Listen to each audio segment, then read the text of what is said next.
اگر کسی لڑکی شادی پہلے سے کوئی شوہر وفات ہو جائے تو لڑکی کسی اور سے نکاح کر سکتی ہے. ہماری قوم میں لڑکی کو میت پر بلاتی ہے اور اس کے سر پر لال کپڑا ڈالتا ہے اور لڑکی ان لوگوں کی ہو جاتی ہے. اگر میت پر نہ آئے تو لڑکی کسی بھی جگہ رشتہ ناجائز رسم ہے. جیسے ہی عورت کو شوہر کے انتقال کی خبر ہو, عورت پر لازم ہے فوراً شوہر کے گھر چلی جائے. کہیں بھی وہ گھر سے باہر نہیں نکل سکتی. 4 مہینے 10 دن وہ عدت کہاں گزارے گی؟ شوہر کے گھر میں. اس دوران وہ زینت اختیار نہیں کر سکتی. ہاں کوئی بیماری ہو, علاج کا مسئلہ ہو, ایک الگ بات ہے. تو پھر 4 مہینے 10 دن کے بعد وہ آزاد ہے, جہاں چاہے شادی کرے. وہ قرآن نے کہا لا تعضلوہن ان ینکحن ازواجہن, اب کسی کو اس کو شادی سے روکنے کی اجازت نہیں ہے.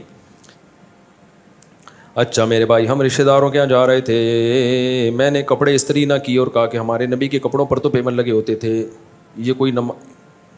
یہ غلط بات کی آپ نے. ہمارے نبی صلی اللہ علیہ وسلم نے غربت کو خود اختیار کیا ہے, سمجھ رہے ہو؟ جب غربت کو اختیار کیا تو آپ کے پاس کپڑوں کے پیسے ہی نہیں ہوتے تھے, اور آپ کے تو اکاؤنٹوں میں ٹھیک ٹھاک پیسے پڑے ہوئے ہوتے ہیں, ابا کے جیب میں بھی ہوتے ہیں, آپ کی جیب میں بھی ہوتے ہیں. تو اس کی اسلام میں مثال نہیں ملتی کہ پیسہ ہو اور آپ اس کو استعمال نہ کرو. ایک صحابی کو نبی نے پراگندہ بالوں میں پھٹے پرانے کپڑوں میں دیکھا. آپ نے فرمایا کہ اللہ نے تمہیں پیسہ نہیں دیا کہ اپنے حالت کو درست کر لو؟ کہا کہ ہاں دیا ہے. آپ نے فرمایا ان اللہ یحب ان یرا اثر نعمتہ علی عبدہ, اللہ چاہتے ہیں کہ جب کوئی اللہ نے کسی کو مال دیا ہو تو اس کے لباس اور پوشاک سے نظر آنا چاہیے. تو اگر اللہ نے مال دیا تو پھر پھٹے پرانے کپڑے پہننے کی آپ کو اجازت نہیں ہے. ہمارے نبی کے پاس تو مال رہا ہی نہیں نا, صبح آیا تو شام ہونے سے پہلے سارا ہی نکال دیا. تو آپ کے پاس تو کپڑا خریدنے کے پیسے ہی نہیں ہوتے تھے, تو مجبوراً اسی کو پیمند لگا کے پہنتے تھے. آپ کے پاس تو پیسے ہیں, یا تو ایسا حوصلہ کر دو کہ سب صدقہ کر دو, 1 روپے بھی نہ چھوڑو. پھر جب کپڑے پھٹے تو نیا کپڑا خریدنے کا پیسہ ہی نہ ہو, پھر آپ پیوند لگاؤ گے تو اس پیوند کو سنت کہا جائے گا. جب تک پیسہ ہے آپ کے پاس تو وہ آپ کی لباس اور پوشاک سے نظر آنا چاہیے. ابھی میں نے بیان میں بتایا نا, سلیمان علیہ السلام کا وہ پیسہ تھا تو ان کے محل سے وہ پیسہ نظر آتا تھا. ایسا فرش بنایا VIP, انہوں نے پیوند زدہ کپڑے نہیں پہنے. وہ انہوں نے جنات کو بولا ہیرے جواہرات نکال کے لا سمندر سے, ٹھیک ہے نا, یہ والا ہیرا پرانا ہو گیا ہے, اپنے تاج میں دوسرا ہیرا لگانا ہے میں نے. یہ دیکھ دیکھ کے کیا ہو گیا ہے, یہ ملکہ سبا آ رہی ہے, تھوڑا الگ ٹائپ کے ہیرے چاہیے ہمیں. تو اس لیے میرے بھائی ملکہ سبا کو ایمان, تاکہ وہ آپ کے معجزے دیکھ کر ایمان لے آئے اور آپ کی سلطنت اور طاقت سے متاثر ہو. تو اس متاثر کرنے کے لیے انہوں نے کیسا پورے تخت کا عالی شان تیار کروایا. تو یہ جو آپ پھٹے پرانے کپڑے پہن کے جاتے ہو نا, آپ آ جاؤ, میں آپ کو ایک زکوٰۃ کی قمیص پڑی ہوئی ہے میرے پاس, وہ میں آپ کو دے دوں گا, تو پہن لینا. کہیں بھی شادی بیاہ میں جایا کرو پراپر ڈریس میں, ماں باپ کو اس سے خوشی ہوتی ہے. ماں باپ اپنے بچوں کو زینت میں دیکھنا چاہتے ہیں. تو اس لیے میں نوجوانوں کو کہتا ہوں ٹرینڈ کرانی ہے تو ابا اماں سے پوچھ کے کراؤ. اگر ابا اماں کو ٹرینڈ بری لگ رہی, بیوی کو تو مانتے ہیں, بعض دفعہ ابا اماں کو بھی ٹرینڈ بری لگ رہی ہوتی ہے. ہمارا بیٹا ہے, ہم لوگ مالدار لوگ ہیں, ہمارے ایک روایات ہیں. اور یہ ابھی ایک خاتون کا قصہ آیا, وہ ایک لڑکی عاشق ہو گئی, اچھی بڑی اونچے گھرانے کی لڑکی, عاشق ایک ایسے علاقے میں ہو گئی وہ ان کے اسٹینڈرڈ کا نہیں ہے. تو میں نے ماں کو سمجھایا کر دو شادی, لیکن ماں نے کہا بھائی ہمارا اسٹینڈرڈ نہیں ہے. تو میں نے بھی لڑکی کو سمجھایا کہ بیٹا آپ اپنے ماں باپ کی عزت کا بھی تو خیال کرو نا. تو ماں باپ کی بھی عزت کا تھوڑا بہت اسٹینڈرڈ اوپر نیچے ہوتی ہے. ایک لڑکی بہت بڑے کسی خاندان کی, وہ اچانک وہ کسی ایسے لڑکے پہ عاشق ہو جائے جو بیچارہ گندے نالے پہ رہتا ہو. میں اس کو برا نہیں کہہ رہا گندے نالے پہ, لیکن اسٹینڈرڈ کا تو فرق آ گیا نا.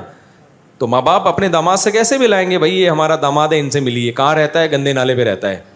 تو ان کے لیے یہ ذلت کی بات ہوتی ہے. تو اس لیے میں نے ماں باپ اولاد کو چاہیے کہ اپنے ماں باپ کے بھی اسٹینڈرڈ کا خیال کرے. ہاں اتنا زیادہ فرق نہیں آ رہا, نارمل ہے, تو پھر ماں باپ کو روکنے کی اجازت نہیں ہے. تبھی کہتے ہیں نا لڑکی کفو میں نکاح کر رہی ہے تو پھر ماں باپ کو روکنے کی اجازت نہیں ہے. غیر کفو میں کر رہی ہے تو پھر حق ہے, ان کو روک سکتے ہیں وہ, کیونکہ وہ کہتے ہیں ہمارے جوڑ کا نہیں ہے.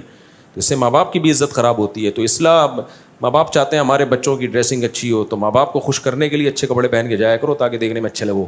تو اس سے ماں باپ خوش ہوتے ہیں, تو اس پہ ثواب ملے گا آپ کو. یہ پیون زدہ کپڑے نہیں پہنو. حضرت عمر نے خلافت کے دور میں مفتیوں کو مسئلہ بتانے اور حدیث بیان کرنے پر پابندی کیوں لگائی تھی؟ کہیں بھی نہیں لگائی تھی. حضرت عمر نے تو خود لوگ متعین کیے تھے مختلف علاقوں میں کہ اس علاقے کے یہ مفتی ہیں, اس علاقے کے یہ مفتی ہیں. ہر آدمی کو ریسرچ پیپر شائع کرنے کی اجازت نہیں تھی. کوفہ میں عبداللہ بن مسعود کو حضرت عمر نے باقاعدہ مفتی بنا کے بھیجا تھا کہ وہاں آپ لوگوں کو مسائل بتائیں گے. صحابہ کے دور میں گنے چنے مفتی تھے, اور آج پتھر اٹھاؤ ہر آدمی مفتی ہے. گنے چنے مفتی تھے, باقی صحابہ بھی انہی کو فالو کرتے تھے. سمجھتے ہو؟ بخاری کی حدیث 4108 ہے کہ حضرت امیر معاویہ نے حضرت ابن عمر سے کہا کہ میں تیرے والد سے زیادہ خلافت کا حقدار ہوں.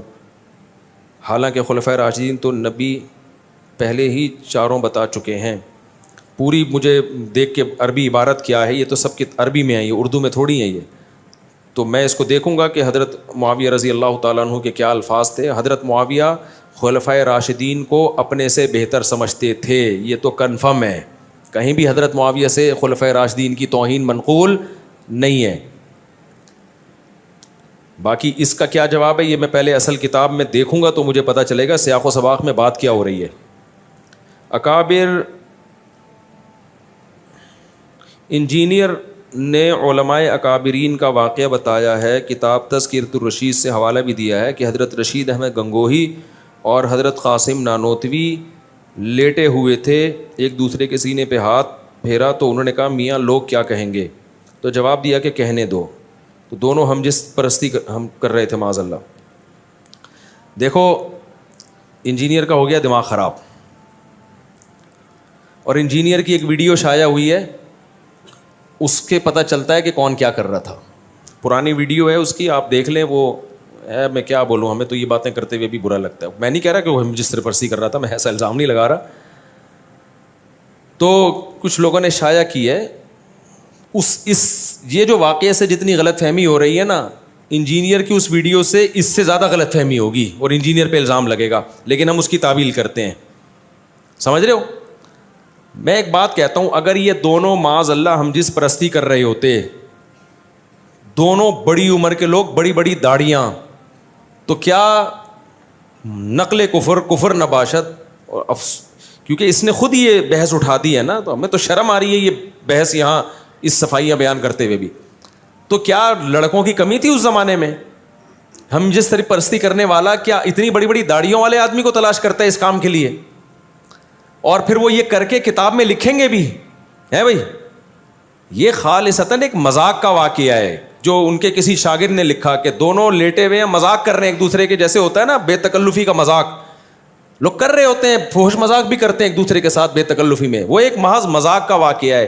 لکھنے والے کا مقصد یہ تھے کہ اتنے فری تھے کہ اس قسم کے فحش مذاق بھی آپس میں کر لیا کرتے تھے. اب لکھنے والے کی غلطی ہے کہ یار اگر کوئی آپس میں اتنا بے تکلف ہے, اس طرح کا مذاق کر بھی رہا ہے, تو اس کو کتاب کی زینت بنانا بنتا نہیں ہے. وہ بے وقوف نے اس کو کتاب کی زینت بنا دی ہے. تو اس پہ یہ اعتراض بنتا ہے کہ یار اگر اس طرح کا کوئی مذاق کسی کے ساتھ کر بھی رہا ہے, میاں لوگ کیا کہیں گے, یہ مذاق ہے, تو اس کو کتاب میں لکھنے کی ضرورت نہیں ہے. لوگ کر رہے ہوتے ہیں, ایک دوست بھی ایک دوسرے سے مذاق کر رہے ہوتے ہیں, آج تو بڑا کہتے ہیں نا, بڑا آج تو بڑا چمکتا ہوا لگ رہا ہے, کاش تو لڑکی ہوتا میں تجھ سے شادی کرتا, یہ کہہ رہے ہوتے ہیں نا لوگ. یہ دوست احباب آپس میں مذاق کرتے ہیں, لیکن یہ مذاق ایسا نہیں ہوتا بیٹھ کے کتاب میں لکھ دو کہ حضرت جی فلاں موقع پہ فلاں کو یہ فرما رہے تھے. تو لکھنے والے کی یہ غلطی ہے کہ اس نے اس مذاق کے واقعے کو, بے تکلفی کے واقعے کو کتاب کی زینت بنا دیا. انجینئر کیا کچھ سڑا ہوا دماغ ہے, اس کے ہمیشہ اس سے گوبر ہی نکلتا ہے, منہ سے بھی گوبر. بعض لوگوں کے گوبر کا ایک خاص راستہ اللہ نے بنایا ہے, وہیں سے نکلے گا. لیکن کچھ لوگ ایسے ہیں کہ ان کے لیے وہ راستہ چھوٹا پڑ گیا تو منہ سے بھی گوبر نکلتا ہے. تو انجینئر اگر یہ اعتراض کرتا نا کہ ان کے مریدوں میں عقل نہیں تھی, ایک نجی واقعہ, محفل کا مذاق کا واقعہ کتاب میں لکھ دیا, تو ہم اس کو سپورٹ کرتے کہ واقعی صحیح کہہ رہا ہے. یار ایک بے تکلفی کا واقعہ تھا, کتاب میں لکھنے کی کیا ضرورت تھی. لیکن انجینئر کے چونکہ دونوں راستوں سے گوں ہی ہمیشہ نکلتا ہے, تو منہ کی بواسیر کہتے ہیں نا, تو اس نے فوراً اس پہ کہہ کے لونڈے بازی کر رہے تھے معاذ اللہ. تو خدا کے غضب سے ڈر. رشید احمد گنگوہی کے تقوی کے واقعات اگر میں تجھے سنانا شروع کر دوں تو بے ہوش ہو جائے گا, تو ان کی خاک کے برابر بھی نہیں ہے. قاسم نانوتوی رحمہ, یہ مدرسوں کی بنیاد, پوری دنیا میں اللہ نے کام لیا. آج پوری دنیا میں امام حرم کا بھی بیان یوٹیوب پہ موجود ہے, اور میں تو دنیا گھوم کے آیا ہوں. مولانا طارق مل صاحب پوری دنیا گھومے ہیں. پوری دنیا میں آپ کو مدرسہ ملے گا نا, اس کے تانے بانے علماء دیوبند اور مولانا قاسم نانوتوی سے جا کے ملیں گے. اگر خدا نہ خواستہ وہ یہ ہوتے, اتنی اللہ ان کے عقیدت لوگوں کے دلوں میں بٹھاتا, ان کے شاگرد اتنی بڑی بڑی قربانیاں دیتے. تو ایک مذاق کا واقعہ, دو بوڑھے لیٹے ہوئے ہیں اور ایسے فری ہو رہے ہیں, ایک دوسرے سے مذاق کر رہے ہیں. تو وہ بیوقوف کسی نے اس مذاق کو کتاب کی زینت بنا دیا. تو اسے نہیں پتا تھا منہ کی بواسیر بھی ہے بہت سے لوگوں کو, وہ بیٹھ کے اسی کو